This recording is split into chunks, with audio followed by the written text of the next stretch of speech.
Today, we're going to talk about the natty. We're going to take a peep at the NFL Conference Championship lines, and let's cash a squad ride. This is Behind the Lines.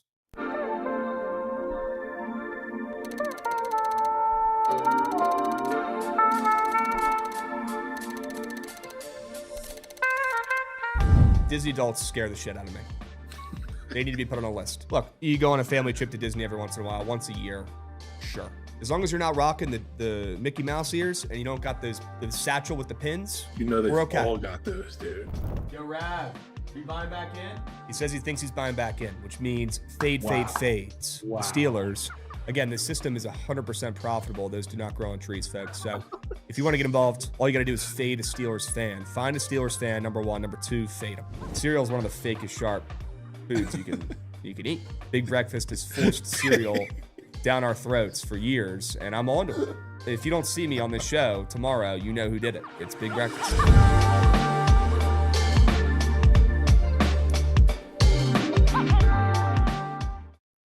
What's going on, chat? Happy BTL Monday, episode 842 piece. As always, hold the fry. Joined by your two hosts, Krabs and Jovan, presented by SeatGeek. If you were buying tickets to any games, baseball, football, hockey, soccer, if people go to those games, buy your tickets on SeatGeek. Use promo code Bookit10 and get a 10% discount on your next purchase over there on SeatGeek. SeatGeek, WBTL, WChat. Appreciate you guys. I'll go ahead and get this one out of the way. Head shaving's happening tomorrow. The razor's not going to be here till tonight. Not able to do it till tomorrow on BTL. I apologize. I take full blame for the early splooge. That's on me. Soft, I know. I apologize. I jumped the gun a little bit. Okay, so that's on me. Tomorrow, BTL, bald. Tomorrow, BTL, bald. Okay, I apologize. I know. It's soft. We have to wait for this razor to arrive tomorrow. I apologize. Jovan, I am sorry. Disappointed. I'm sorry. No, yeah. I'm sorry. Honestly, it works out better. I feel like there's a little more to do today than tomorrow. Sure, but I mean, it was perfect scenario doing it today, the day of the natty before. And I could have pictured myself saying, I'm fading Indiana again tonight while my head is being shaved bald as a bat. Yeah, that would have been cool. So I'm a little bit upset about it, but hey, that's all me for jumping the gun. And yeah, it's not going to be here till later this afternoon. We want to do it on BTL. Now, there is a positive of this. There is a positive. We're going to get Snowman down here tomorrow in person, and he's going to do the head shave. No. So there is a positive about this. Okay? Because he probably would not have been able to do it today. We are going to get Snowman here in person tomorrow to shave my head bald as hell. About as bald as you can get. Nah. Snowman is going to do it. What a W trade-off. Yeah, so look, I apologize, guys. It's not going to be today. It's going to be tomorrow if you're joining late. But at least we're going to get Snowman boots on grounds to do the shaving himself. Okay? We got Utah to the max coming in, dropping a resub. It's a great day to be a Miami Hurricane. I agree, Utah to the max. I agree. We got a hype train level 1 up and moving. Love to see that. We got, yeah, that's about it. Only subby coming in so far. I apologize, guys. I don't know if Snowman's going to the game. I do know he's coming on stream on the Yap right after this with Goots. Sorry, with, I'm looking at Goots right now. Goots on Yap. With Rav and Trent. And Snowman's going to come on and break down the natty. So if you want to see Snowman today, hear what he's on, ask him some questions. He's going to be on the Yap right after BTL today. W Snowman, W Yap. People forget the Yap went 5-0 last week on their play of the days. 5-0. Nods. That is incredible. Jovan, I'm officially challenging the Yap to a king of the board 2v2. Wow. We need that. Straight bets. Officially challenging them. 2v2, king of the boards. Punishment is that you're going to get chirped the living shit out of yourself if you lose. That's the punishment. Yeah. So we'll go ahead and get that up and moving later today. I got an idea for a play. We can talk about it during the stream as well after we go over Sharp Report plays. But I'm sure you got some thoughts as well. As long as it hits, it's all that matters. Sure. Okay? Kyle B getting involved here. 95 stream streak from Kyle B. My goodness. Those do not grow on trees, bro. 95 streams? Shout out. Sheesh. Calby Almost did a hundo. That's Calby crazy. And Casper, I think, with the two biggest ones I've seen. We'll be back on, Goots. It's fun while it lasted. I started to get some curls coming. I'm gonna look like such a fucking weirdo, bald man. Such a weirdo. Oh. And I gotta go no hat tomorrow on the show as well. I gotta let you guys enjoy the show. Yeah, I gotta see it. Oh, incredible. Not looking forward to it. Genuinely scared. Scott Van Krabs. Nah. Dude, my parents are gonna see the video. My girlfriend's parents are gonna see the video. Yep. I'm embarrassed. I'm ashamed. This is not good. Nope. This is not good. This is all coming to you now. They all saw the video of me exploding about the Packers, screaming at the TV, looking like a fool. I wonder what they thought of me then. What are they going to think of me when I'm bald as a bat, getting my head shaved on stream? Yeah, I mean That's cake. That's cake. they're gonna have a. They're going to be concerned. Yeah, I was gonna say they're gonna have some. They're going to be concerned. They're gonna think you have a problem. Yep. Yep. Well, that video will probably do numbers, though. I will say. It's probably going to do numbies. All right. Enough yapping about the buzz cut. If you join late, it's going to be tomorrow. Sorry, full shave. It's not a buzz cut. Full shave. Tomorrow on stream on BTL. Do not be late. Do not be late. Okay? All right. Let's go ahead and recap from last week. Squad ride on Friday. That's on me. That's on me. That's accountability right there, folks. That's on me. Take full blame for that atrocious wager on the Sixers, who blew it late. It was never the Sixers. They had that game. That was Moose. Yeah, but they blew it, man. They did. Was never, ever, ever, ever, ever the Sixers. How about the Sharp report? Let's see how we did overall. I believe we both went 3-2. Yep. Ducks came through for me. Jovan hit 2 straights. He split on his squares. Sar. Hashtag thank you, Sar. Sar cost us a Sharp report 4-man. Nice. After he got out to a great start, he didn't do shit in the second half. And then, Lonzo and Gibby were free as Three ma. squares of here. Free as ma. So 3 out of 4 in the Sharp report. What else is new? In the straight bets, we went 3 out of 6. Okay? Yeah, we did. Let's go ahead and gas up Jovan a little bit here. King of the board. That was easy. That was easy. W. Jovan for king of the boards. He absolutely stole my coins. And got a big time W. Got it back to even here. Got it back to 5 hundo. King of the board. Well, we already did that because we didn't have Friday. Okay. Yeah, it was cake. Okay, I thought we were going to recap that today. Sure. I'll delete that. I assume we're going to less than a week on prize picks now. I don't know. I got to think about it. Are we going to do 2 king of the boards? No, we'll just do The us 2v2 2 versus them 2 for this week. Yeah. We're going to do book You plays, get it. Siobhan. Okay. Get Just- a week to regroup before we're back at it. Back to 5 hundo. Did we recap it on Friday already? The graphic?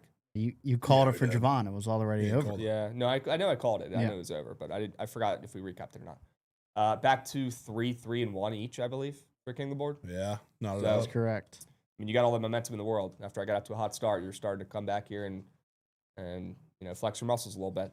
I got to stop the bleeding. Yeah, but you got So we'll pick that up next week. balls in your court for that though. So Yeah. we'll see. I got home field advantage, so I did. I've been knock on wood, pretty hot on less thans.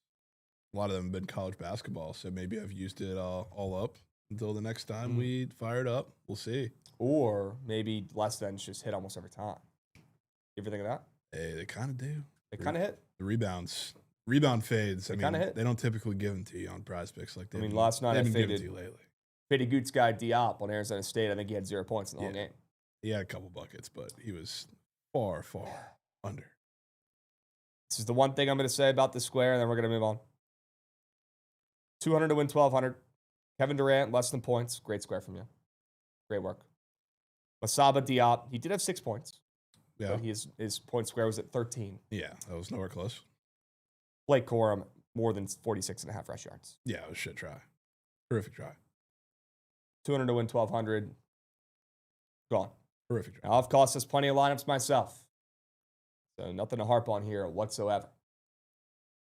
But that was a shit square. Shit square. And now we can move. Shit okay. square whole try. I got something else to bitch about. Shit situation. Not a shit square. Shit situation. Shit guy, I guess you could say. And I got something to bitch about, John. I'll be honest with you. Do you? This will be a little sneak peek of the me guy of the week. No. Got to write that article up this afternoon. Dudes, do me a favor. Run that shit. I'm trying to get pissed.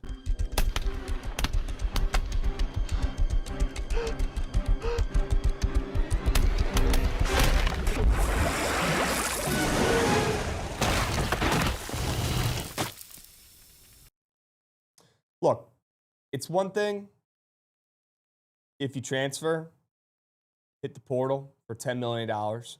I get it. That's enough money generationally for you and your family to be okay for a good amount of time. I understand the move. Okay, he's going for $5 to $10 million. He's got all the perks in the world.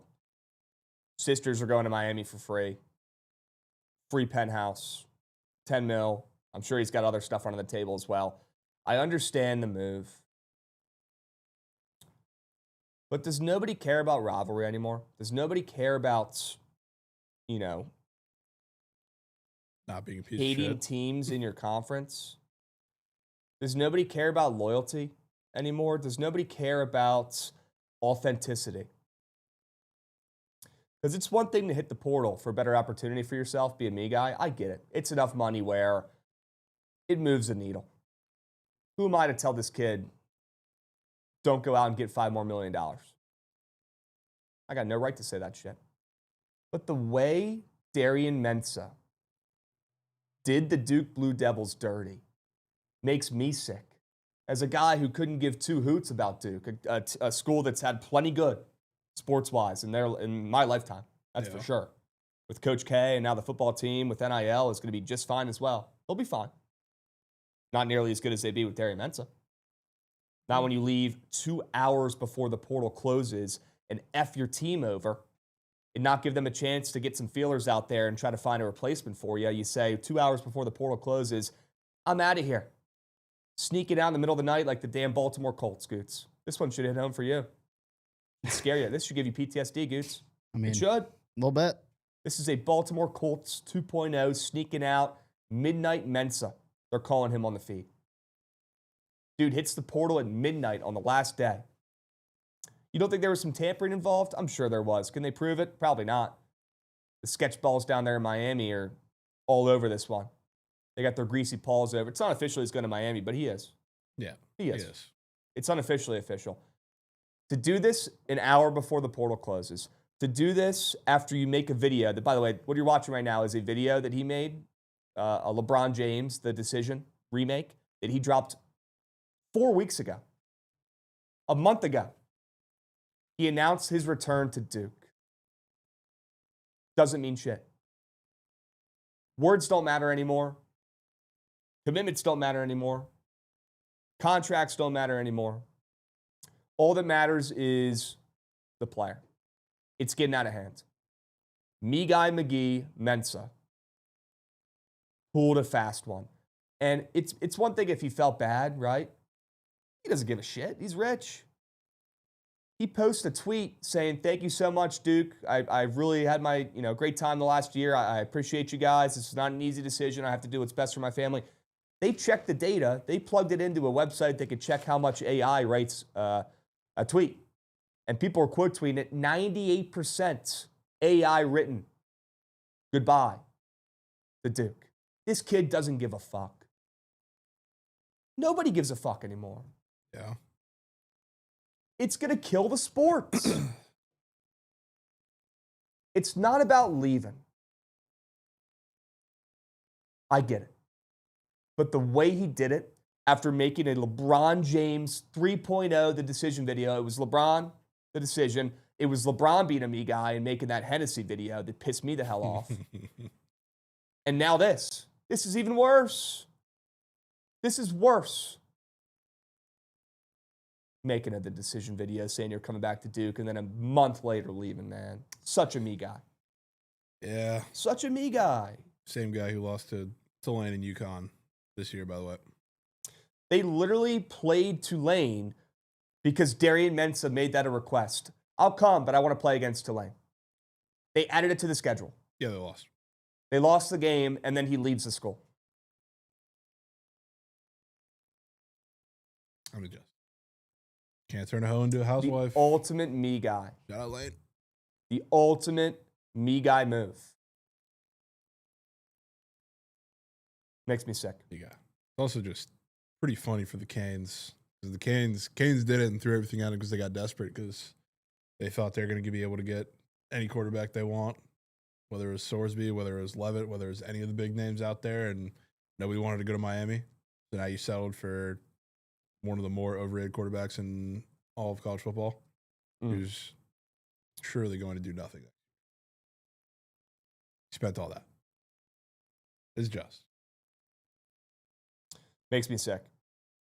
There's so many me guys out there in this world. Everybody knows a me guy. They're everywhere. A lot of me guys. Makes me sick. And the me guy numbers are through the roof these days. It's like a goddamn Elon Musk rocket. The numbers are shooting through the roof, all these me guys. A lot of me guys. Makes me sick. Darian Mensah, congratulations, brother. You are me guy of the week for pulling a fast one. Unbelievable. Okay. Guys, go check out Trent's article that he just put up for the Natty. If you guys want to read what he wrote, I'll drop it here in the link on the Twitch. Gucci the Goat can drop it in the YouTube as well. And there it is. Boom. Go check that puppy out. Go check out what Trent's on for tonight. I'm sure you guys all want to know. Go give that puppy a click. Okay? Probably guess what Trent's on for tonight. Wild guess. And we'll talk about this game plenty. We'll talk about side total. We'll talk about player props. We'll talk about prize pick squares. We'll talk about the whole shebang. Okay? But we're going to have to talk about the Sharp Report first. Before we get there, I got a little bit of hokey propaganda for you guys. Dudes, let's show the people what really matters today. Gary Mensah doesn't matter today. Head shaven doesn't matter today. The Natty doesn't matter today. You know what matters today, Jovan? Dude. The Hokies, way too early, number 23, ahead of your team, Florida, one of your 10 teams. Right ahead of one of your squads, the Gators. Crap. How's that make you feel? The national championship is today, and we're talking about 2026 Hokie rankings. I mean, I can't tell you the last time we've been on one of these. I can. 2 years ago, when you said they were going to be the playoff. Actually, yes, you're right. Great call. Great call. I'll tell you what, this gets me bricked up. We might be the first team ever with a 6.5 win total to be on the way too early college football top 25. That's a horrendous sign, to be fair. I feel like there's those teams down there, probably a couple now. Probably 7.5. So I doubt they're at 6.5. What's Florida's win total? That one could be maybe 6.5 in the SEC, sure. Yeah. Could be. Could be. How about the Hokies? Making a statement early on, Jovan. I don't see the Frogs on here. No, they don't deserve it. I don't see Salisbury on here. See the Irish at 4, brother. Well, Goots, everyone's a 90 this year, I'll be a fan of. And that'll be my team, and I'll be super annoying to everybody, and That's I'll just gas them up, and I'll be a fan of them. Not why I'm When a Indiana fan wins of today, I will become a fan because I have no association to them, but I will just become a fan because they're good. Is that cool? That's what everybody else does. Oh, wait, I don't do that because I'm loyal, and I actually root for my schools. I haven't seen Goots wear one piece of Salisbury clothing. Krabs, I've had enough. Stop. Zero Salisbury clothing. Stop. Okay. Notre Dame means more to me than you know. I'm tired of it. Stop. Give me a break. Oh, okay. Nah. I told you the story, and you have no idea, and you just don't even think about it. If you can't take the heat, get out of the kitchen. Okay. Well, Hokies 23 overall with a 6.5 win total. Incredible. Absolutely incredible. I'm bricked. That's a great sign. Yeah. Is it though? Yes, dude. Is it? All we need to do is be ranked. I don't care if we win a natty. I don't care if we even go to the playoffs. Just rank the boys. What do you mean just rank the boys? And we'll be okay. What? This is what we need. This is why we brought in Mr. Frank. To get ranked? To be to be relevant. number 23? We just want to be relevant. Dude. We just want to be relevant. Dude. And look at that. We already are on the early way too early rankings. W Hokies. You're telling me they're W ranked, Hokies. they're ranked and they lose a big game that you're bricked up for. You're not going to be mad because they're relevant. I'm pretty sure their first game is going to be at SMU for the ACC. Because that's why they got rid of the JMU game. Yeah, I mean, SMU's nuck. That's a tough game. It's a tough game, but it's not like it's a tough environment. But we'll see. If they're coming to that game ranked and lose that game, and it's a hyped up game, you're not mad because they're relevant and they're ranked. Won't be mad. That's so cap, Krabs. Won't be mad. That is the falsest statement I've ever heard. Won't be mad. No. And we're going to have to go to that game week 3. That is, I would believe that if Trent told me he's never taking another favorite, I'd believe him more than that statement. Well, we'll have to see how it plays out.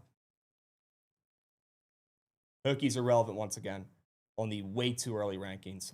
Love to see it. That might be more important than the natty. Yep. Cal game might be more important.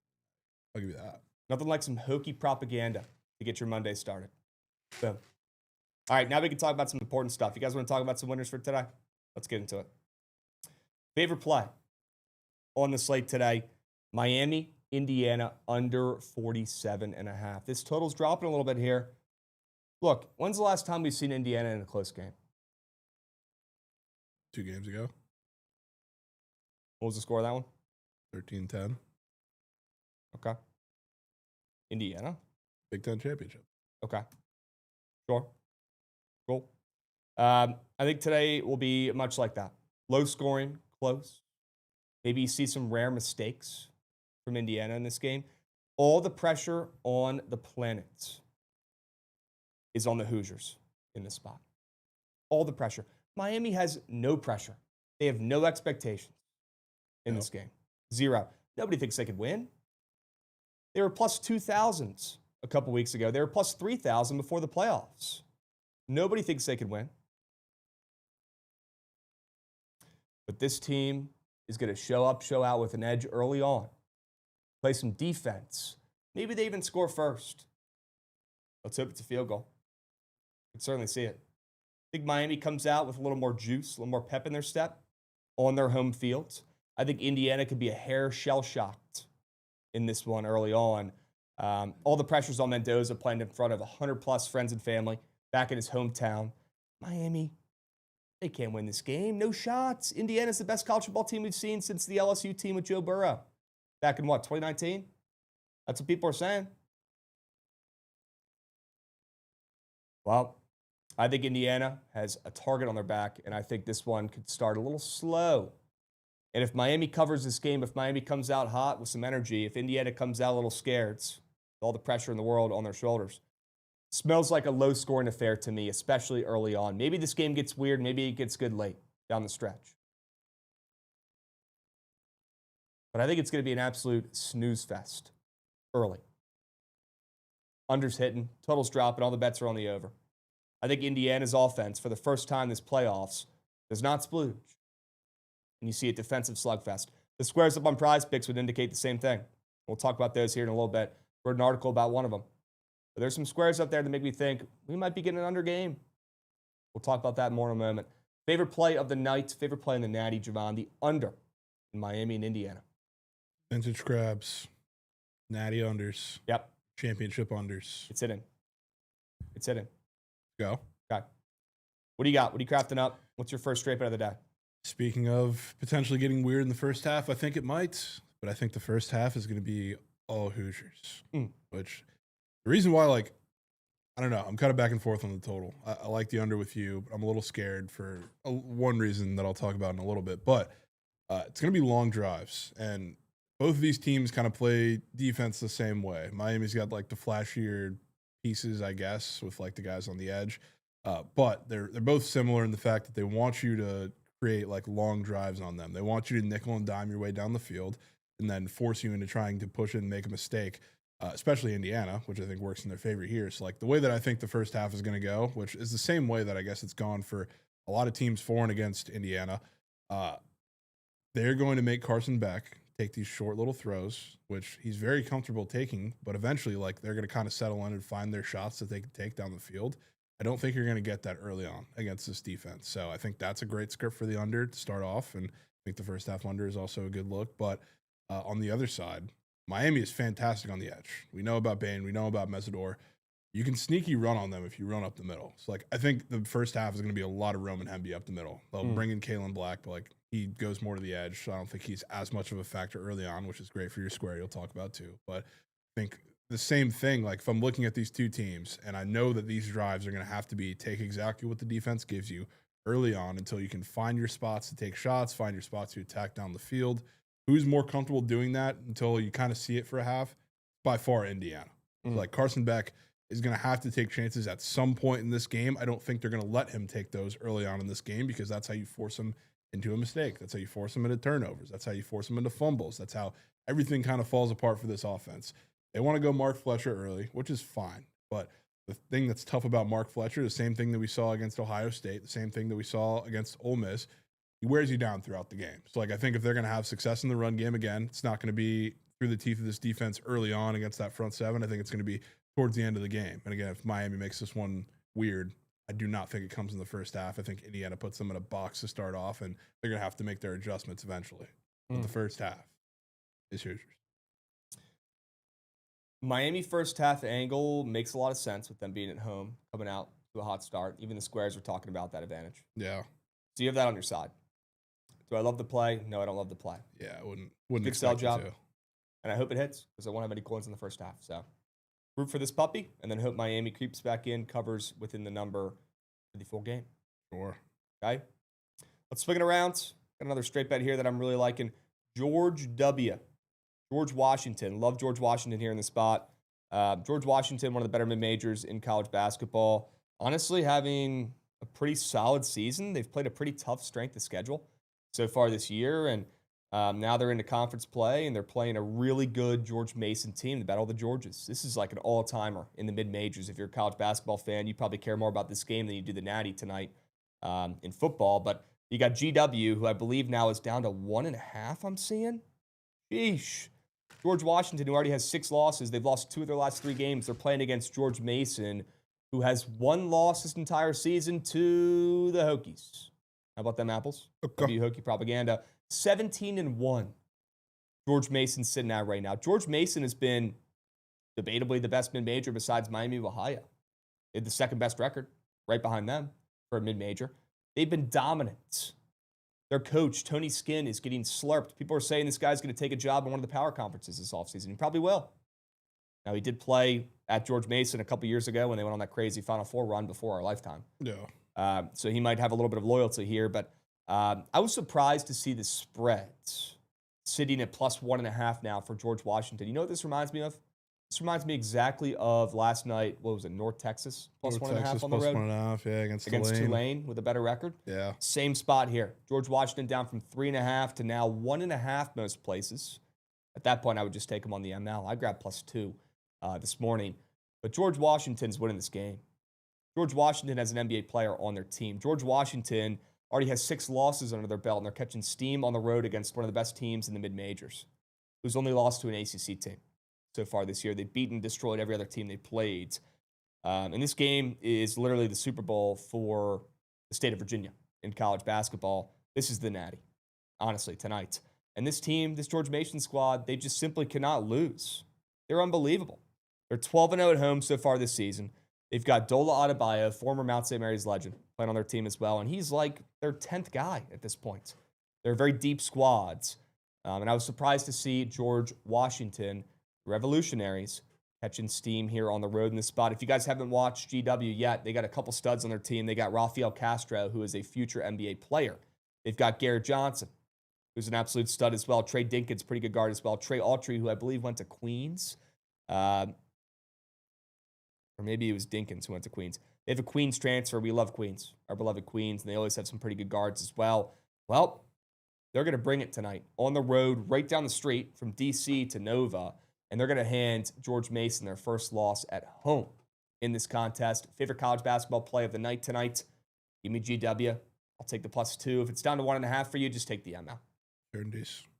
Certainties. That could be game of year. It's Rafael Castro season. Game of year. This is actually game of year. Yeah. Maybe All right. Vion. What else you got here, Jovan? Fuck the Sixers and taking the Pacers. Okay. Which, shout out one of the worst performances. I haven't looked at the numbers. I'm sure it's pretty close to like the lowest scoring output of any NBA team this year. Pacers just played the Pistons. It was 121-78. God awful outing. Just god awful. In every form or fashion. And usually I take a team total off of that. But the reason that I like this and the reason I'm a little scared of overall points in the game is because Joel Embiid is likely going to be playing. As of now, he's going to be playing. But he gets to play a team that he should absolutely dominate. And, the funny thing is, what started to happen once he started to flip the switch and started playing me guy basketball when we were sweating the squad ride? Cake. They went on a huge scoring drought. The game got slow. The offense got completely out of rhythm, which is pretty classic, I guess, to what Joel Embiid does to the offense. When he scores 30 points this year, which is essentially his line right now, they've only won one game out of the 6 by this number. And it happened to be the first time they played the Pacers. So this is a Joel Embiid game. Do I love to fade the Sixers in those spots? Absolutely. And truthfully, like the game, they lost by 10 the first time this happened, and Joel Embiid absolutely dominated. They shot like dog shit, including Jay Huff. Shout out, 4 for 11 from 3. It's not going to happen today, especially coming off of an absolute goose egg of a performance against a really good Pistons defense.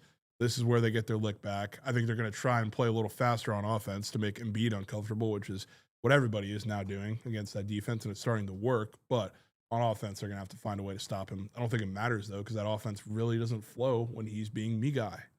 That's just not how the Sixers work. This is when you fade. You step in, and the Pacers drop knock on potential Indiana special day.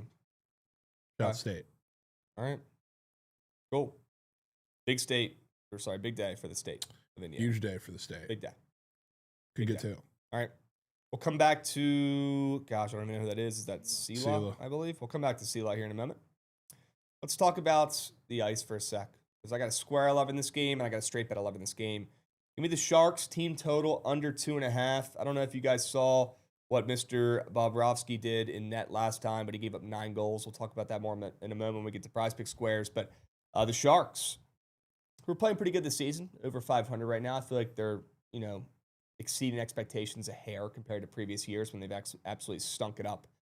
They're not getting any respect in the spot whatsoever. They opened up like plus 180, plus 185 in this game. They're down to plus 154, so people must be taking a team with a similar record to Florida here. They must be taking them on the ML or something, but I'm not sure why they're catching that much steam. To be honest, though, Jovan, I wasn't sure why they opened up that fat of a dog in this spot against a pretty evenly matched Florida team right now. Now, there is some good news for the Panthers. I guess they got one of their studs back in this game. So that kept me off of laying the 1.5 for the Panthers. Instead, I will take the team total under for the Sharks.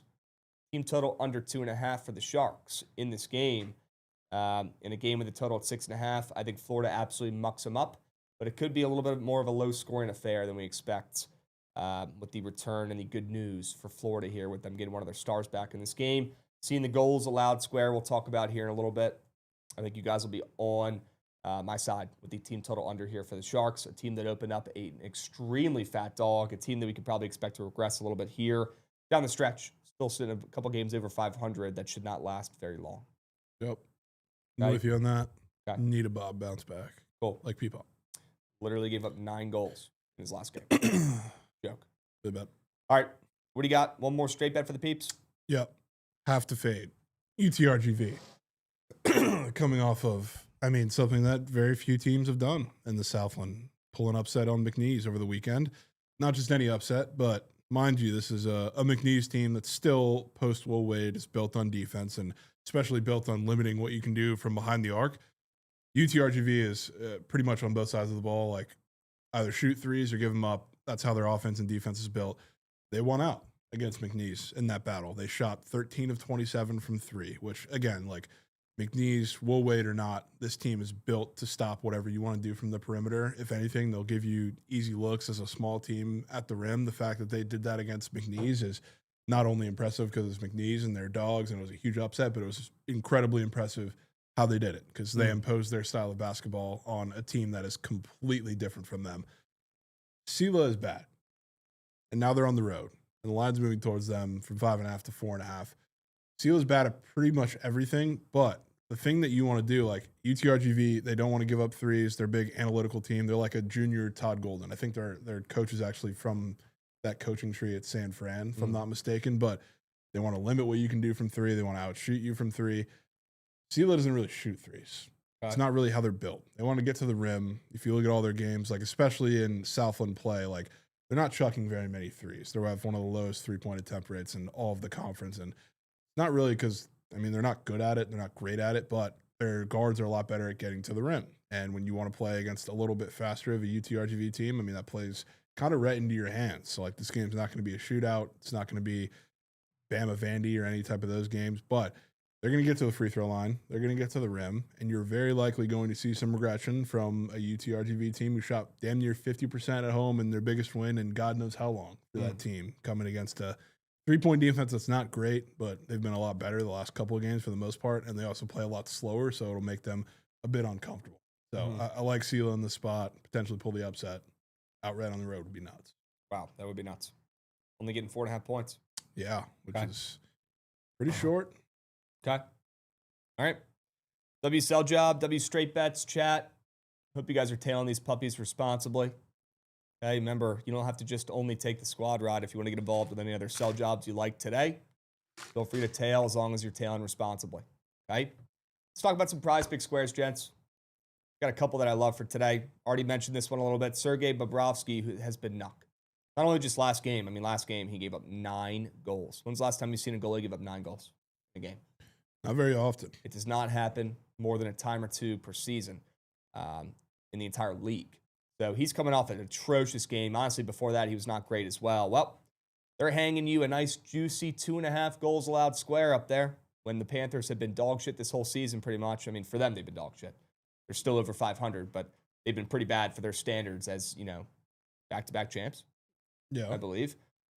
So seeing them get all this line respect in this game, seeing this total sitting at, 6.5 with the under initially juiced. Now we're seeing the over juiced, probably because of the Brady Tkachuk news that he's back in the lineup. Probably, yeah. And that's a perfect narrative I want to fade in this game. So, fade points, fade goals. I do think Florida wins in like a 2-0, 3-1 type of game is what I'm expecting here. And we will go ahead and fade the Sharks with the team total and back Mr. Sergei, less than 2.5 goals allowed. Looking at that chart, I mean, I feel like you guys would want to get involved on the ice tonight. Favorite square by far. Then we got Mr. Kalon Black. Maryland kid through and through. Didn't go to Maryland, but he's a Virginia kid, excuse me. Roman Hemi's a Maryland kid. Kalon Black, Virginia kid. Grew up in that area, so they like to pick the running backs from the DMV for some reason. Mr. Kalon Black has been a scoring machine this entire college football playoffs, Jovan. But I wrote up an article about why he's not scoring in this game. Love the under, love Miami to cover.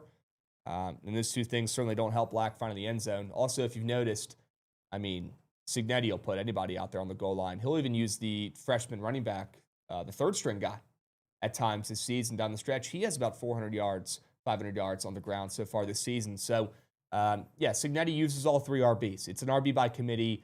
And Roman Hemby has been more of the, red zone guy, goal line guy for this team, this entire season. Maybe not of late when Black has been scoring. He scored 3 times in the last 2 games.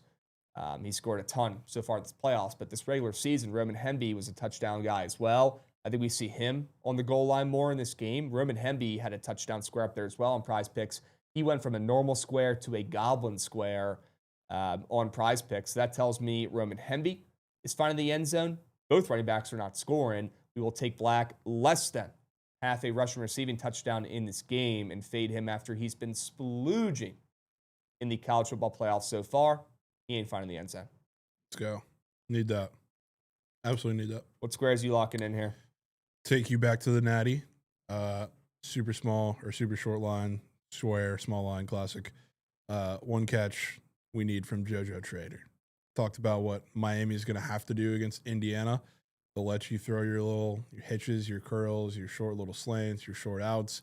I think not only because they're really good at taking away top options, so like Malachi Toney, I'm sure they'll put him in 50 different spots in the formation and try and get him the ball, and they will at times even in the short game, but they're going to do everything in their power to take that away. I think they're going to be successful for a majority of it. Maybe they connect on one big play, and that's really it for Malachi Toney, but I think when you have your CJ Daniels, your JoJo Traders, all of the collective wide receivers that do work in the short game for Miami, I think they're going to have a plethora of chances in this one. which again, like I like Indiana early, and I think Miami can sneak back in the game in the second half. But regardless, like I don't think they're going to have that much trouble moving the ball at a consistent basis. Just the fact that I don't think they're going to be able to get in the red zone and score consistently early, and I don't think they're going to have many shots for chunk yardage down the field.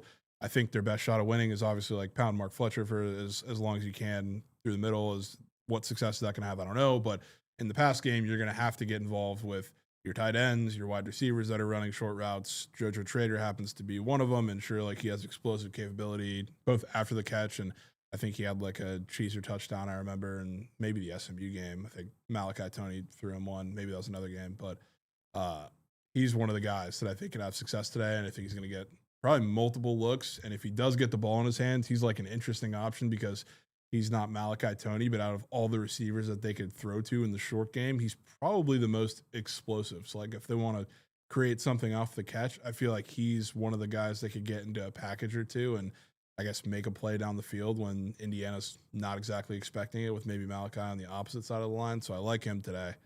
And then fading Sam Hauser, which I'm sure you can certainly get behind in some form or fashion. 21 threes last game he shot, made 10 of them. He actually had a 3.5 field goal made square that turned from a regular square to a demon as I was labbing the square. But playing the Pistons are great defensively. They're really good in the paint, but they've even been as good against spot-up shooters if you look at what they've done, especially over the last couple weeks. Spot-up guys, low-usage guys, you're not really getting many looks against them, and I think the same is to be true here. I think you're going to need the Celtics, whoever it is, on any given possession, whether it's JB or any of the other guys. You're going to have to win one-on-one matchups, getting to the paint. You're not going to win against the Pistons doing anything else in the perimeter, especially now with Sam Hauser, who, again, insane fades, insane squares up in the board, insane lines that continue to trickle down. He ain't scoring 10. Okay. Yeah, for a second, I thought you took the more than on this, and I was about to be pissed. No. But thank goodness you're fading him. Take them. After that's his best game of his career so far. Yeah, I don't know. I feel like he's had like 40 or something a time or two. I could be tripping, but okay. I mean, his line is 10 points, and he made 10 threes last game. Sharp Report 4-man link is in the Twitch. We'll put that puppy in the YouTube here as well if you guys want to tail. I'm looking at this Sharp Report 4-man. I'm liking what I'm seeing. Looks pretty good. I'm liking what I'm seeing in this one. Yeah, I saw something. He made history. Sam Hauser is the first NBA player to take that many threes. That many single two attempted. Yes, that's what it was. Which it's probably insane. He's probably scoring a 2 today. He has a gob up on the board for that. Hilarious. He's gonna score 5 points. Okay. Layup and a 3. Okay. That happens to him. If you call that to a T, we'll be posting that clip. That's for sure. Chat was asking, is Roman Hemby good to go to take him to score in this game? Yeah, I would take him to score in this game. That's the one more than I could back in this game. He is a goblin, but he's barely a goblin. If you take him in a 2-piece, it's a 2.75x, not a 3x. So, yeah, he's a gob, but he's not a crazy, juicy gob. He's barely a gob in this game. Yeah. Okay? Cool. W Squares, W Sharp Report 4-man. If you guys want to tail, the link is in the chat. There's also a combo square that I just noticed up there that I mean is maybe the most insane combo square of all time. Okay. We got Pega coming in, giving out a subby to the peeps. W Pega, man. Pega, you don't have to give out these subbies, bro. If a Duncan Robinson, Sam Hauser 5.5-3 combo. Duncan Robinson is up for 2.5 threes, and it's like one of the greenest squares in the Okay. TTV CJJ, you just got blessed up with the subby from Pega. W Pega. W new follow as well. TTV CJJ. WQ Lex as well, coming in with a new follow. W Tyler Johnson. Makes me remember why the Hokies have lost 1 million games recently this season, because our glue guy Tyler Johnson has not been in the lineup. So that could be him. In the chat, he says, gonna miss college football, fellas. Yeah, it's a sad day. The last college football game of, and I think, are we lagging a little bit? Maybe that's just my laptop. Last college football game of the season. God, this season flew by, man. Dead. Me personally, I am looking forward to next season. But still very sad. Last game of the season. Enjoy the NFL while you can. Enjoy this game tonight while you can. Because pretty soon it's going to be college basketball, NBA, NHL, and that's it. And then we got just dog days of summer baseball. So enjoy football while you have it. Whether your team's involved or not. Enjoy. Okay, enjoying the game tonight. Responsible gambling, please, still. But if you're going to put, an extra bet out there, too, for tonight in the Natty, even this is one of those games where I'm cool with going 2 bets in a game, a couple bets in a game, take some fun plays. Yeah. Super Bowl in the Natty, you get a pass. 100%. Now, keep the units low, keep them responsible. Okay? But if you want to have some fun tonight, it's one of those nights you get a pass. And rare fun. You want to have some fun on the afternoon MLK Day slate. Okay. Jalen Williams, 1.5 threes. Wow. Double baggery I think the game's in Cleveland. Wow. Fire that puppy out. Okay. Yeah, a lot of early action today. College basketball, NBA. Is there early NHL today as well? Or there is? Yeah, I believe so. Yeah. Canes game's early. Canes, Buffalo about to start up right now. WMLK Day. I know a lot of you guys in the chat are probably off today, right? I know the corp world is off today. A lot of people are not working. If you are still, respect, props to you. You're a grinder. And W, somebody's got to work today, right? Somebody's got to pay the bills. If you're not, enjoy your day off, recover, enjoy your long weekend. Yeah, it's like a Sunday for you again today. I'm jealous. Pretty cool. WMin Major coming in, dropping a resub here as well for 40 months. WMin Major, we appreciate you, boss. And Pega, once again, you're him. Okay. W's, WMLK Day, W off day for some of you. W Natty tonight. W Josiah Trader Square, maybe the most ridiculous square Jovan could possibly find. For the Natty tonight. 4.5 yards. Yeah, need him locked. Okay. That's a good, if he hits, could be demons. Okay. We'll probably have one or two short catch under 10 yards, but above that 4.5. They get one. Might get him involved a little more. Okay. They have a demon up for him, or? You got an assortment of demons, yeah. Okay. Pretty much everybody, I think, in this game, you can take a plethora of demons. Okay. Can we talk a little bit more just about the Natty in general? Yeah. Tonight, what we expect to happen. Maybe check some picket splits. W Gates, W picket splits. We'll check out and see what people are betting on. I'm assuming it's going to be Indiana. I'm assuming it's going to be the over. Yep. Just as I suspected. A lot of over bets. A lot of Hoosiers bets. And I don't even blame them, to be honest with you. At least with the Hoosiers. I blame them on the over. That's a shit bet. I don't blame them taking the Hoosiers at this point. I mean, just dominant run. One of the best teams we've seen in recent college football memory.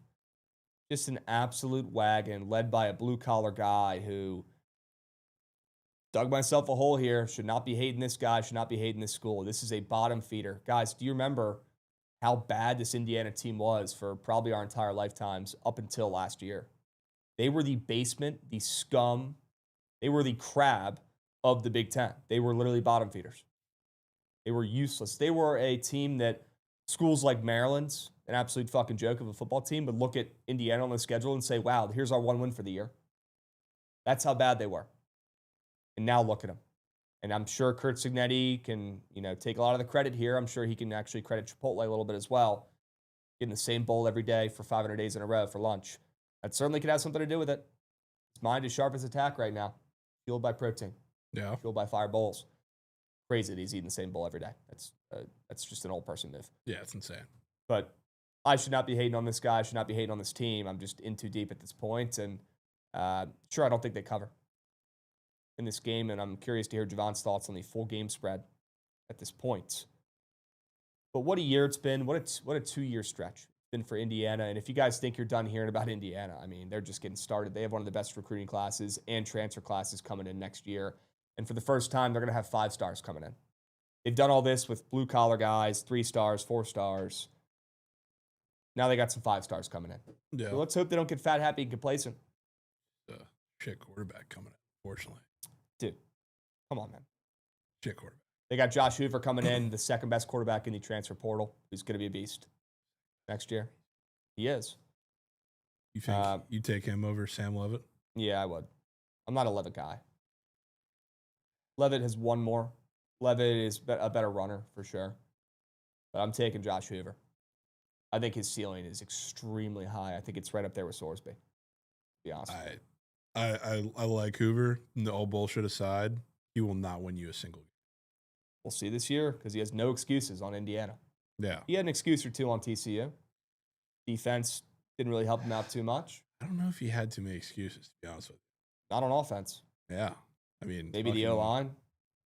The O-line was solid. Just the defense. He had one of the better, not even the defense. The defense was fine, dude. It was just, like, the issue with Hoover is he can certainly lose you a game, and he did that multiple times.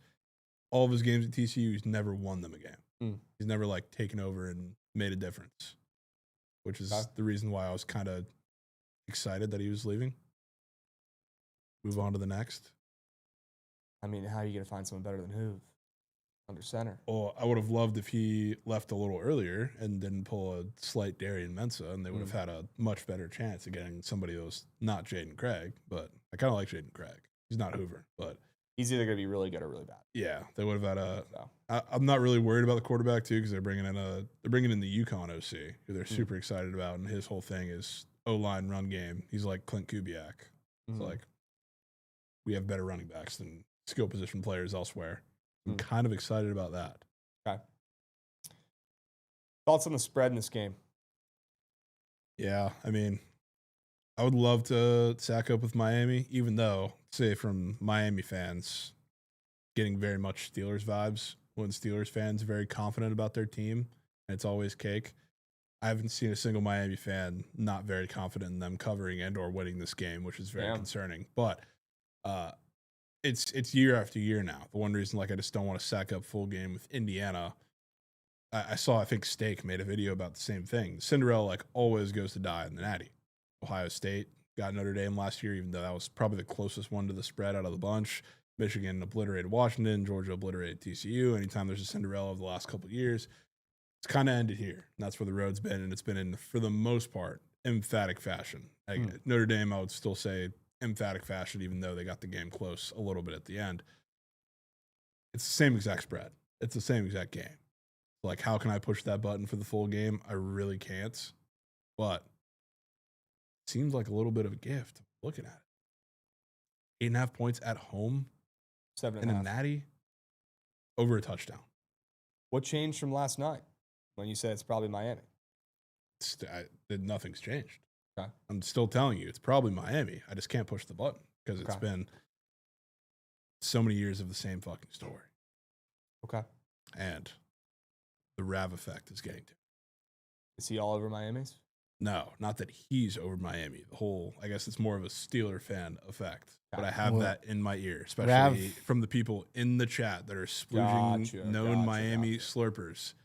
The same thing when the Steelers fans felt so very confident that they were going to beat the shit out of CJ Stroud and the Texans. Same ones that said they were going to win all of these games towards the end of the year are the same voices and the same things that we're hearing from Miami fans in the Natty, which is the Natty. I get it. Be confident about your team. But seemed interesting. Okay. I'll bet him for you. Sounds like Javon's too soft to bet him. I'll bet him for you. I mean, I'm betting first half on Indiana. I think, you made your decision. You're probably not hopping in full game on Miami. That'd be a crazy move. Yeah. Okay. I'll bet it for you. I didn't hear no bell. I got one more Indiana fade in me. Win or lose, I will not be looking to fade Indiana next season. Maybe a time or two it'll pop up. Maybe a spot I can't resist. But if you think I'm fading this Indiana wagon, the snowball effect that has now become maybe the biggest snowball in history, next season, when they got all these 5-stars coming in, I know what Javon's going to say. Soft, you should do it. Not a team you want to be fading right now under Kurt Cignetti, who just fucking wins games. So I'm really tired of it, to be honest. It doesn't work. We'll see if they get a little fat, happy, complacent next year after they win a Natty this year. I think you should. I can't do it. I think and you again, should. I've been around this game for a while. I've been in sports for a while. Been around sports my whole life. Sometimes you just have to put teams to the side. Sometimes teams just win. Sometimes teams are just good. Sometimes teams are just bad, and they should not be bet on. Don't disagree. This is one of those teams. Now, with that being said, give me Miami plus 7.5 for a unit. I got one more left. One more. I got one more bullet in GTA in the chamber. Okay? Can't believe has to be done. You're going down with the ship here, but you're not going in next year? No. Because it's not a smart business decision. Doing that, I've done that before. It doesn't work.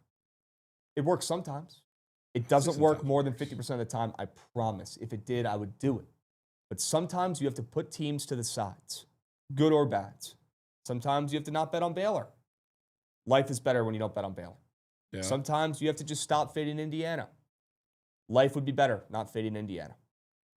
And look, stuff could change. See how it goes. A lot of time between now and the offseason. Yeah. But as a general practice, sometimes every year, there's just a handful of teams that always win. There's a handful of teams that always lose and take your coins. And sometimes you got to be man enough to just put them off to the side and stop betting them. And that's been hard for me my whole life, to be honest with you. It's hard to do. It's hard to pick out those teams. It's hard to have the discipline to stay off, as I'm betting Miami tonight. But they're in one of those boats right now where they just should not be faded generally. They shouldn't be. They're a well-oiled machine. Now, on the road with all the pressure. Legitimately playing a road game. I'll take my chances with Miami here, getting 7.5, down from 8.5. I will. I also just think that it's a home game. I think it's so overblown. Like, there's going to be equally, if not more, Indiana fans. There's going to be more people in that stadium than there's probably been combined all season for home games. Yeah, and People don't go to Miami games. yeah, I have like friends that their whole family's going because they love Fernando Mendoza and he's Cuban. Yeah. Like, there's probably going to be more Indiana fans. Home environment, of course. Sure. Comfortability, but Yeah, I could give a hoot less about the freaking crowd. I care about being able to have that routine of playing in your own locker room, playing in your own stadium, on your own fields. I think in a moment where the lights can get too bright a lot for these kids, in a moment where you don't find a lot of edges, you just find a lot of nerves. Yeah. It's a rare situation where maybe they come out with a little bit of a less, nervous look on their faces compared to Indiana, who has all of the pressure on the planet on them right now. Nobody expects Miami to win this game, besides maybe the Miami fans. yeah. Sure. I'd hope they would at this point.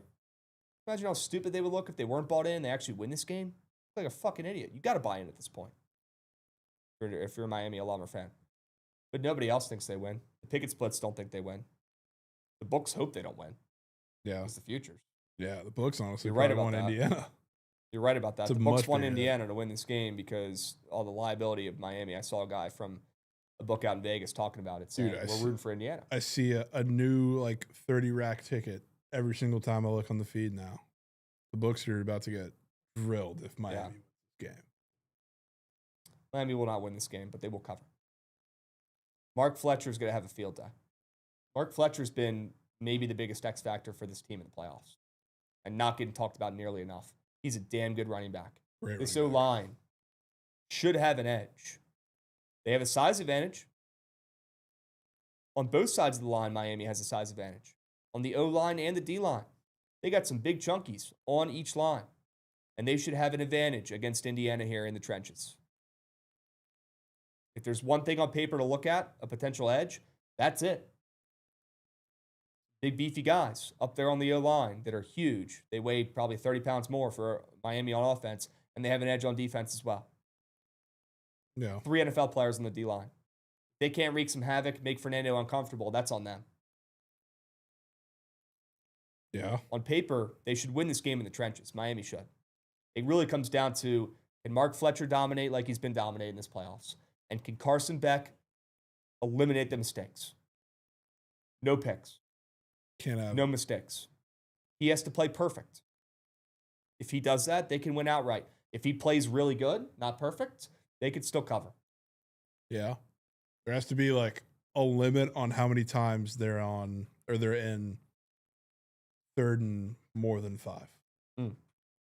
Anytime getting to third and long or even fucking second and long, if you can't convert somehow after that, it's a death sentence against Indiana. Hence why I think a lot of the low line receivers are good looks, including JoJo Trader. Because what are you going to do? Like run the ball on first down all the time and then put you into second and long situations where you have to get to the 5 or you're cooked.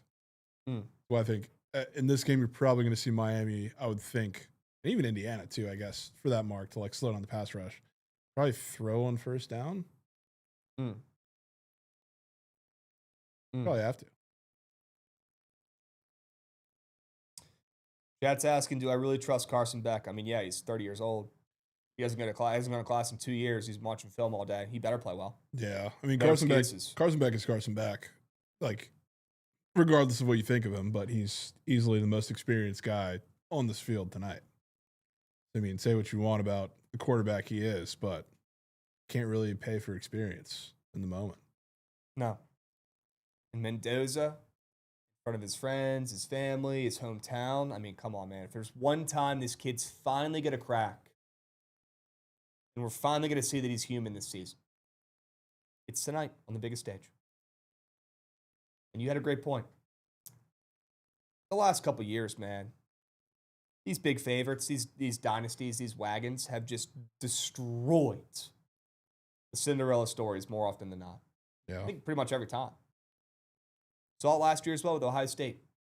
Wasn't really close. No. A lot of people are expecting the same thing. Look at the splits. Check the data. Yeah. Public all over Indiana. Not shocked. Indiana looks like a wagon. They still got to go out there and play 40 minutes of hard-nosed football on Miami's home field, in their hometown, against Carson Beck, who continues to be the most winning quarterback in college football. Mendoza probably has a better winning percentage, hasn't faced nearly as many ranked teams.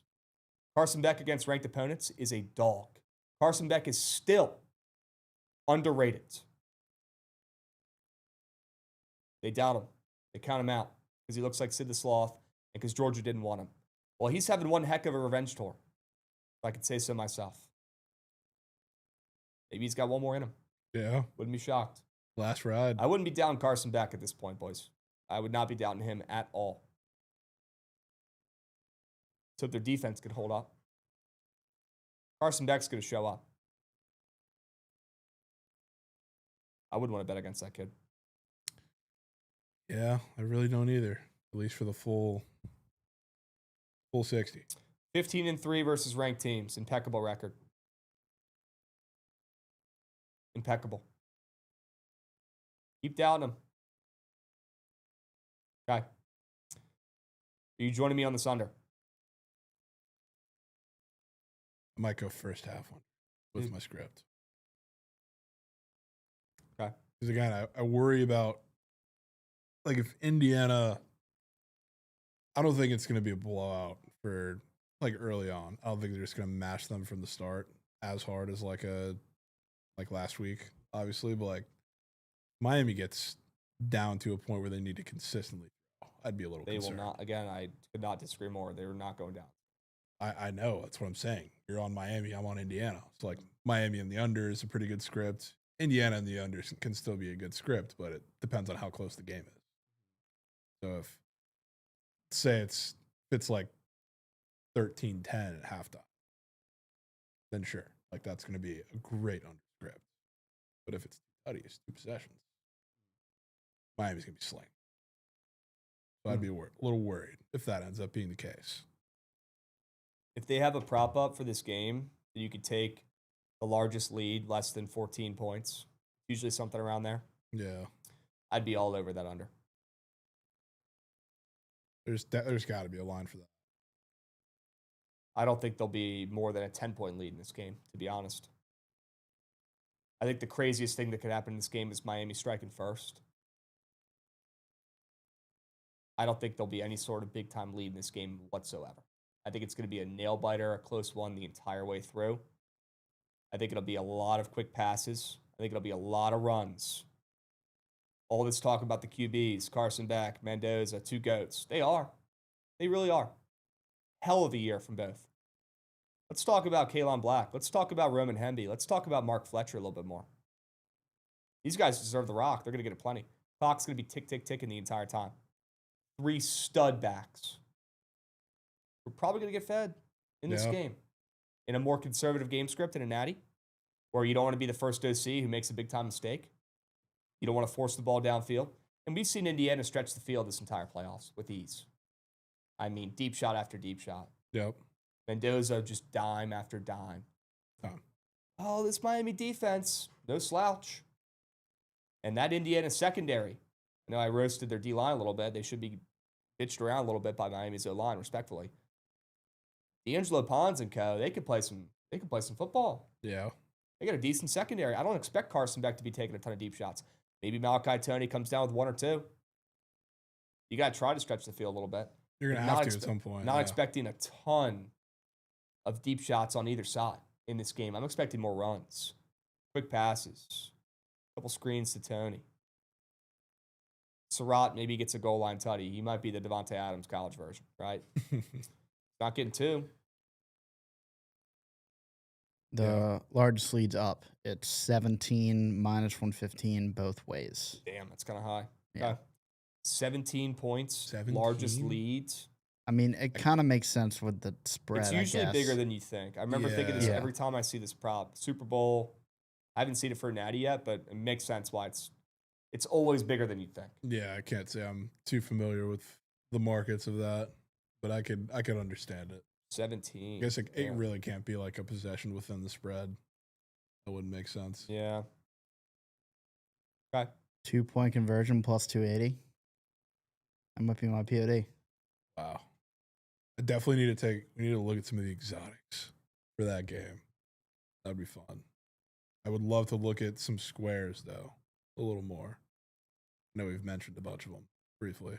Are any leftover squares that are really catching your eye? I'm surprised. I feel like we haven't heard as many fates from you. Other than Kalen Black, of course. There's not a lot of squares to fade. There's not passing touchdown squares to fade. There's not pick squares to fade. I don't have a lot of options. Hoping for some more normal squares up there, man. Not seeing them. And Dozier rush yards, I'm sure I'd love to put a lineup together for this game right now, to be honest. Mendoza more than passing yards. People think, oh, that's good for the over. Oh, that's good for Indiana. Could not be further from the truth. If Indiana was going to rout them here in this game, his passing yards would not be this high. They've routed their last 2 teams, and he had 192 and 177 passing yards. He's up for 233.5. That tells me he's going to be losing this game at one point. That's a high-ass passing yard square. Yeah. No, it is on the pop tab, and I doubt people are taking the less than on that. Yeah, no shot. They're probably just blindly taking Mendoza more than passing yards and not thinking a single second about it, right? But the chart cannot be more red. And they blew out their last 2 opponents, and he didn't sniff 200. Yeah. He splooged early, and then they run the rock, and they kill clock. He threw the ball 36 times in those 2 games. That's combined? Absurd. Combined. That's it? Yeah. Very efficient. 223.5? That's high. And that is not good for Indiana. That was sitting at 180, around what he had the last 2 games. Be more inclined to think maybe Indiana blows them out here. That's a high passing yard number. Squares that I could certainly get involved with here. I would love to craft up a 4-man. Sure. Do we want to keep the ones out we already have in the Sharp report? I don't know that we have to. Maybe we circle back to them. We can get into one where we kind of line up. Roman Hemby scoring a touchdown. Really? He's not that fat of a gob. Really? I think we put that in there. That is rare from Krabs. He's scoring a tutty. My good golly. That's rare. He's scoring a tutty. Square went from a normal square to a gobby. Somebody mark that down, folks. Yeah, Krabs giving gob touchdowns. I've never seen that. We got Rye Guy coming in, dropping a subby. W Rye Guy. Right? Shout out, Rye Guy. Mendoza was in the 20s for his rushing yards this week. Yeah, it's been getting bumped down like a yard per day. We fading him? And fade. Miami leads the country in sacks. Yep. Might make too much sense. Yeah. Fade him. Good. Like, be lying if I told you I didn't like seeing that down to 15.5. That's crazy. The guy's been Lamar the last couple weeks. Lamar. And not just with the yard number, but he's been clutch. He's had a couple huge first downs. Massive runs.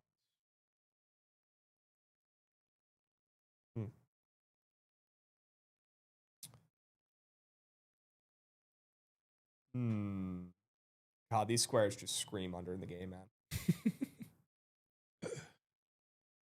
You scream under. What other squares were you looking at, Jovan? I mean, I'm trying to meet you in the middle with a script here. I still think that would require somebody to be taken as far as the Miami squares go in the receiving game. Whether it's Trader, whether it's Fletcher catching dump downs, like maybe it's somebody else getting a shot down the field. I think CJ Daniels is probably the guy that would get into the end zone. Wouldn't mind. He has a fantasy score up. But like, if they're going to keep it close, win this game, and even if they don't, I guess, because then they'll be throwing anyway. Probably the way we got to go.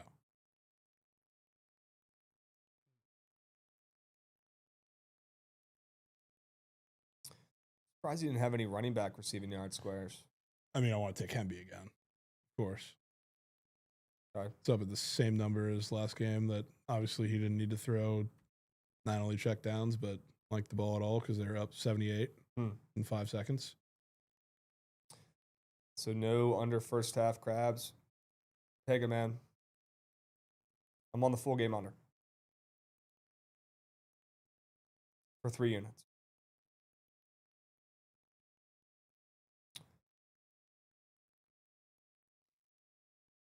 Now it's like Nowakowski. I don't hate that. He doesn't run.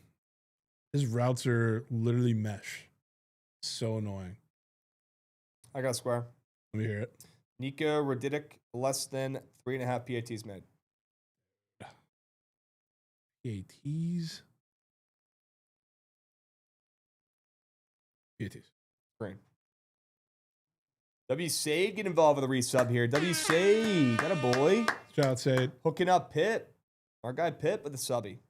Appreciate you, Sade. Again, if anybody joined late, probably expected me to be bald as a bat. Right now, pushing it to tomorrow. It will not be any later. It will not be pushed again. We will have Snowman here in person for tomorrow's BTL, and he will shave the living shit out of my head on stream. Okay. Razor not in here until later this afternoon. We were hoping it would get delivered this weekend. It did not. That's on me for jumping the gun. I apologize for getting you guys excited. Do not be late tomorrow. We're going to try to get this puppy over with. The more I think about it, the more I get anxious. I just want to get this over with. I'd rather do it today. We don't have the tool yet. We have to wait till tomorrow. I apologize. No more pushbacks. Tomorrow, final. I apologize. Okay? 16 from 3 to start. Live bet. I got 3 Indiana squares here. We got to find a Miami square. Let me hear it. Roman Hemby, more than half a rushing receiving tutty. He's scoring. Okay. Fernando Mendoza, less than 15.5 rush yards. Okay. Nico Radidic, less than 3.5 PATs made. Okay. We need one more square, and it should probably be Miami. We could take your Miami receiving yard square. We could...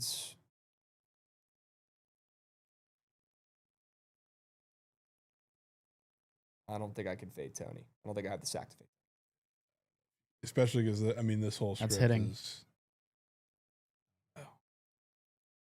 Hitting. Is that Goots POD? Yep.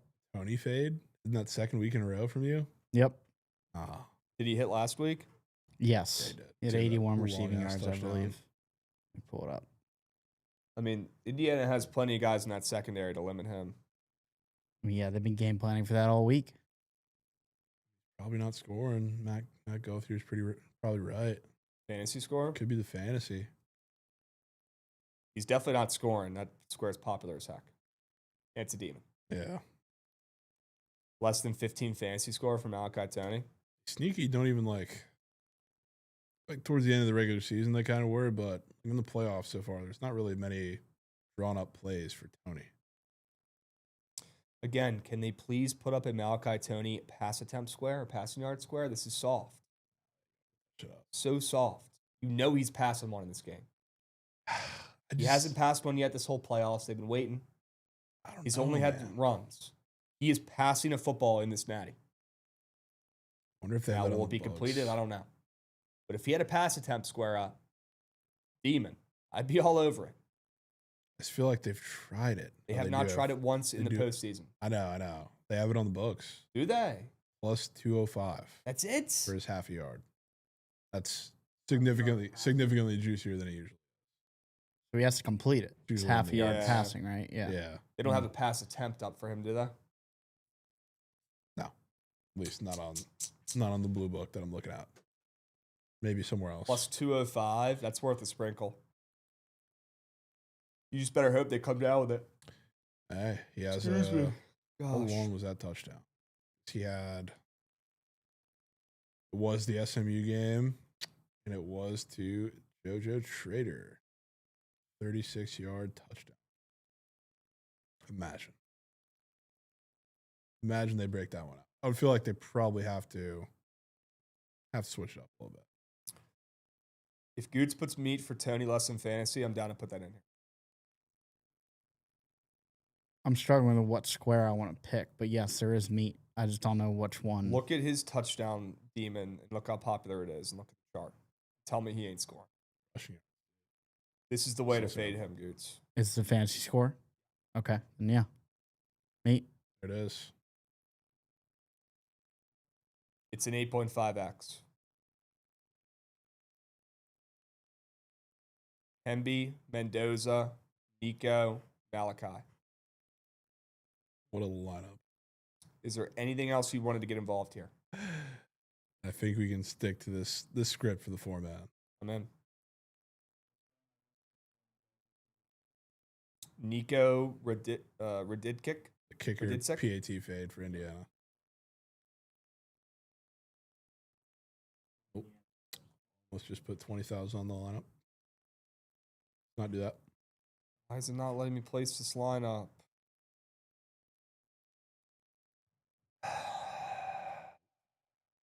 Let me place it. Maybe is the app bugging or the site bugging? Any reports from chat? I think I saw somebody ask that earlier. If the PP app was down, is it Cookie? Snowman with a Rizzy Ray. Wow, let's get Snowman. Excited for tomorrow, brother. Right on time. And excited to watch you on the app right after this. Right on fucking. What's up, Hoosier fans, fellow Snowman Raiders? How we doing? We're locking in a 4-man for tonight. It starts with Roman Hemby. I think, honestly, Snowman could probably get behind this one. Roman Hemby scoring a tutty. It's about as positive as I'm going to get for the Hoosiers because we're fading Fernando Mendoza rushing yards, taking his less than 15.5 rushing yards. That's why. We cannot combine, even though they're negatively correlated, a PAT and touchdown. No shots. Let's take out Hemby. Because that Nico square's hit it. Okay. We could also make it a 3-man worst case, or we could try to find another Miami square. Could take Hemby dump downs. And or we could put either of the 4.5 receiving yards in here.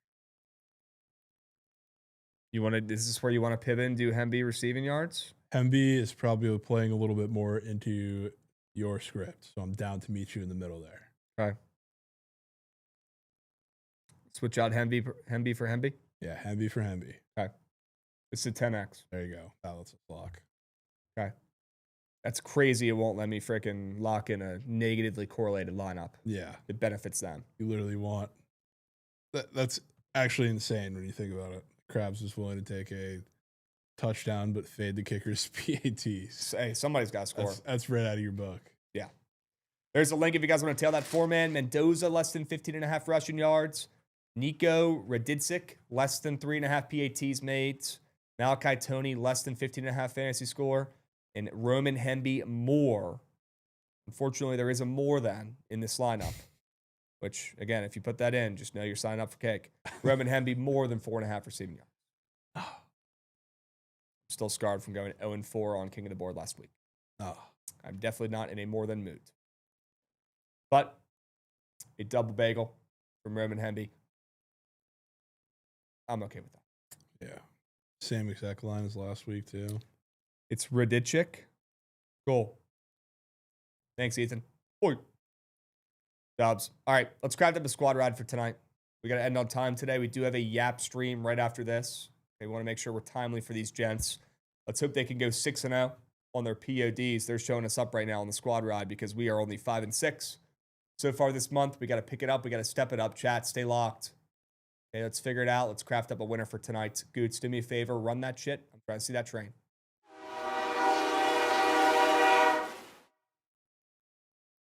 Miami, Indiana, under 47.5.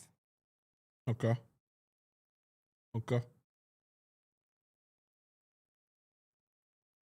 I would like to nominate Sela. You could put your Indiana play in there too, bro. I mean, like, you're not taking that.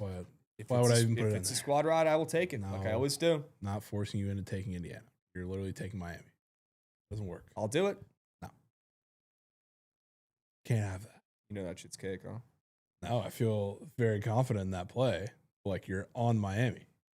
If you're that confident, put it in. You're on Miami. What am I going to have you taking Miami full game and Indiana first half? I've seen crazier shit. I want you in on the squad ride. I don't want you completely on the other side. That feels stupid. Okay. Let's put the Pacers in here. Yep. Got Pacers. And then can I put GW in here? Yep. Goots' Mistress team. Goats. 4 plays, 4 winners, 5 minutes. 4 plays, 4 winners, 5 minutes. Miami, Indiana, under 47.5, which is hitting, by the way. Sela plus 4.5, which is hitting, by the way. Pacers plus 6.5, which is hitting, by the way. And George Washington plus 2, which is hitting, by the way. Like a 4-0 card, potential. That's a 4-0 card, folks. 4 plays, 4 winners. Click the play you like the least. How about that? Click the play you like the least. Click the play that makes your tummy hurt. Okay? If you want to vote, please do right now. Goots is dropping the link. He's spamming them in the YouTube and the Twitch. Click on the link. Hurry up. Go, go, go. We should have hundreds of votes for these 4 plays and these 4 winners. 4 plays, 4 winners. Miami, Indiana under. We got Sela plus 4.5. How about the Pacers plus 6.5? And GW, which starts up relatively soon. 2 racks. 2 racks. Starts up at 4 p.m. Central, 5 p.m. Eastern. God, that's going to be such a good game. Such a good game. Great game. That's fire, and that game will lead right into the natty. Gosh, I remember the natty, and I'm trying to be good right now. So pretty much all I'm doing right now these days is just thinking about food. Because I'm so hungry. The natty was a big day for football food. Dips, chips. I'm surprised Steaks. Goots does not have multiple dips at the ready for tonight's game already. I'm not mad. I'm just disappointed. Not in the homeland, man. Goots did a lot of talking about these dips, and, you know, I'm sure they lived up to the hype, but not a singular dip has been seen. You telling me he doesn't get dips on the road, the away games? The dips are made in the smoker at my buddy's house, and I'm not in the state of Maryland. Unfortunately. Sounds like Goots is not adaptable. You could put a buff chick dip in the oven, though. I wouldn't make a buff chick dip if I was making one for tonight. Cooker, dude. It'd be a street corn dip. That's what I would make. Sounds so good. I know. There's sour cream in there. You don't even taste it, Krabs. I promise. I'm a sucker for a good low tie. Yep. But if there's too much sour cream or if there's mayo on top, I'm out. If I made it and you were worried about sour cream, I would put less in it for you. And you don't even taste it. Team player good, sir. Goots eating anchovy rock. I can't be eating a dip in the Big 2-6 anyway, so. Anchovy rock knuck meat dip. Nope, not that holy house. Hey, Chad, anybody getting some fire danky food for tonight? Anybody got some big plans? Any burgers on the grill? Any dips? I want to know. I want to live vicariously through you guys. It was a huge deal back in the day for the natty. Eating your face off. Same for the Super Bowl as well. Yeah. And we do have some news for the Super Bowl. Any locals down here in Dallas, not going to spoil it, but we'll be dropping some news later this week about the Super Bowl. Okay? And our game plan for that. I'll just leave it at that. W. Sade, appreciate you, Beast. Dilgod said it's negative 20 here. I'm not stepping outside. That's fair. Huge. That's fair. Jesus said I ordered Panda yesterday. Shout out Rav. So did he. Yep, he certainly did. Shout out to one. We will have night sweats tonight. We will have the Yap right after this.